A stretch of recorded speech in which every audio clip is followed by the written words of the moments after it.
See the breaking news slide up there that the Toronto Maple Leafs have acquired John Tavares via free agency. So, let's talk about 2018 NHL Free Agency.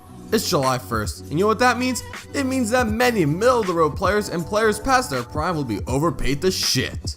But it's fun to see players move around, get paid a lot, and in a few years are packaging a trade for Roman Polak. I don't really know why I'm just saying shit right now. Polak! You fucking idiot! But I'm here to talk about some of the free agency signings made right here, right now. I'm Mr. Game of Fame, and here is a 2018 free agency discussion.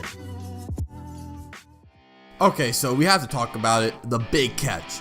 The big free agent that everyone will love to get their hands on. You know what I'm talking about. I'm talking about Zach Ronaldo, baby, to Nashville. What a fucking steal. But in all seriousness, Chris Kunitz was a hell of a pickup. Oh, okay, I know. John Tavares to the Montreal Canadiens for... Wait, he didn't go to the Habs? I thought he was going there. Wasn't this like in the making for like a year? So what center did they sign? Thomas Plekanec, huh? Well then.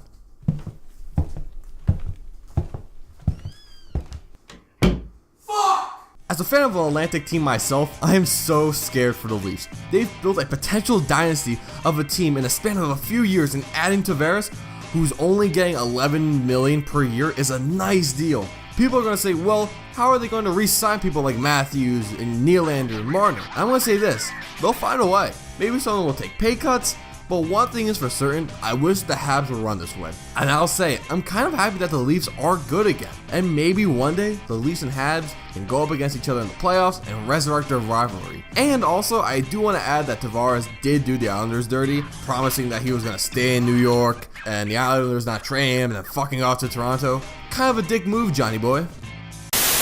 Speaking of the Islanders, let's see how ex-Leafs GM Lou Lamoriello is doing with the Islanders. Well, look at that. Overpaying for Leo Komarov. Leafs 1, Islanders 0. Don't dye your hair. In some more Leaf news, JVR and Tyler Bozak are with the Flyers and Blues respectively. I understand why the Leafs let these two go. Asking for quite a bit of money, and if they wanted Tavares, there was no way they were going to keep the both of them. So I don't think they mind losing those two for Tavares, and I still can't believe John Tavares is on the Leafs. Holy shit. Now let's talk about St. Louis. Not only did they bring back David Perron after an excellent season in Vegas, they finally ended the Ryan O'Reilly sweepstakes as they finally acquired the centerman for quite the haul. But O'Reilly's one of those underappreciated players in the league, and I think he will thrive in St. Louis. And this wasn't the only switch Buffalo and St. Louis made. Goalie Carl Hutton made the switch from St. Louis to Buffalo for 3 years at $2.75 million per year. It's not an awful deal, but is Carl Hutton a one-year wonder? He did have an amazing season with St. Louis, but Buffalo is a gong show, and Hutton is 32, so this deal could go either way. But at least he's no head case like Robin Lehner. Holy shit, he sucked ass. Now let's go back to Vegas. After defying all the odds and reaching the Stanley Cup in their first year of existence, people were curious to see how they would do this offseason and try to lock up players like Perron and James Neal long term. Unfortunately for them, they lost Perron, like I said earlier, and James Neal left Vegas for Calgary, signing a 5-year, $28.5 million deal. He was a big part of Vegas' team in the regular season and the playoffs, but Calgary is such a weird team. I don't know if they're rebuilding or trying to make a run, but I guess he'll be a nice complimentary piece for Johnny Gaudreau. But in positive news for Vegas, Ryan Reeves did re-sign for 2 years, yes for $2.775 million, but he was a solid fourth liner, and Paul Stastny signed for 3 years and $6.5 million a year. A nice pickup for Vegas, and at least they did not have to overspend for someone like a Tavares or an Erik Karlsson. Whoever's defending the Jack Johnson deal, I question your judgment. So let's see how Detroit's doing. Alright, 3 times 3 for Bernier, $3 million for Vanek, 10.75 over 2 years from Mike Green. Yep, sounds about right. Never change, Detroit. Never change. What the fuck is Chicago doing?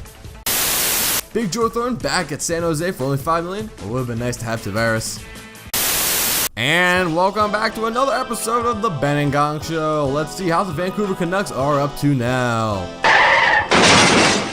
Well, look at that. Overpaying for Jay Beagle and Antoine Roussel. And there's your reason why they wasted the careers of the Sedin twins. Well, there you have it.